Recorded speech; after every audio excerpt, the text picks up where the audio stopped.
A filosofia da linguagem. Como a linguagem influencia o pensamento e a realidade. A filosofia da linguagem é um ramo da filosofia que estuda a relação entre a linguagem e o pensamento humano, bem como a forma como a linguagem influencia a nossa compreensão do mundo ao nosso redor. Através do estudo da linguagem, a filosofia da linguagem investiga questões fundamentais, como a relação entre linguagem e realidade, a natureza da linguagem, a relação entre a linguagem e a mente, a compreensão do significado e a interpretação. Uma das principais preocupações da filosofia da linguagem é a questão do significado.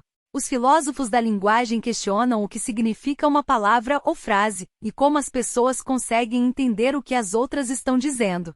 A questão do significado também envolve a questão da referência, ou seja, como as palavras e frases se referem a objetos no mundo. Outra questão importante na filosofia da linguagem é a relação entre a linguagem e o pensamento.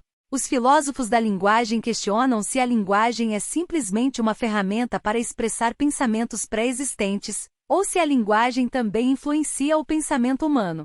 Alguns filósofos argumentam que a linguagem e o pensamento são inseparáveis, e que a forma como pensamos sobre o mundo é moldada pela linguagem que usamos para descrevê-lo. A filosofia da linguagem também estuda a interpretação, ou seja, como os indivíduos interpretam a linguagem de outras pessoas. Essa questão é importante porque a forma como interpretamos a linguagem pode afetar significativamente nossas interações sociais e a maneira como entendemos o mundo. Alguns filósofos da linguagem, como Ludwig Wittgenstein, argumentam que a linguagem é uma forma de jogo, e que o significado das palavras e frases é determinado pelas regras do jogo. Outros filósofos, como Noam Chomsky, defendem a ideia de que a linguagem é inata, e que existe uma gramática universal que é compartilhada por todas as línguas humanas.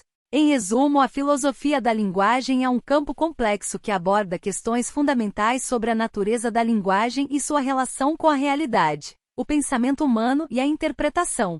Estudar a filosofia da linguagem é importante porque nos ajuda a entender melhor como a linguagem influencia nossas percepções e interações sociais, além de ser fundamental para o desenvolvimento da linguística e da teoria da comunicação.